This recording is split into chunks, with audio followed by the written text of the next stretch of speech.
Hi, Brian Dumbach here from GSM Industrial. We're here on the roof of our building at GSM, located in Lancaster County, Pennsylvania. We're wrapping up the installation of our solar energy project. We've partnered with MVE to install 1,828 solar panels on the roof. Each panel is capable of generating about 485 watts, which means the total system is going to be rated at 886 kW DC. The project will cost about $1.2 million.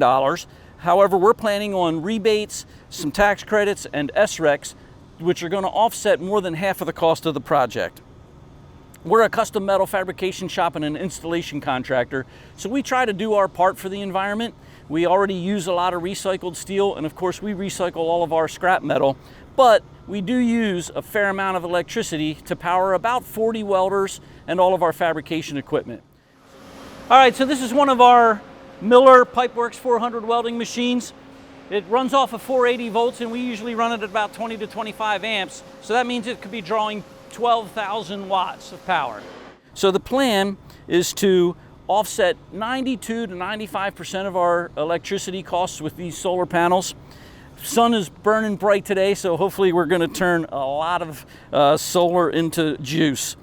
In about 5 years, the whole system will be paid for, and then we should be getting all of our power, or almost all of our power, at zero cost. So we are GSM, and we are welding metal with the sun.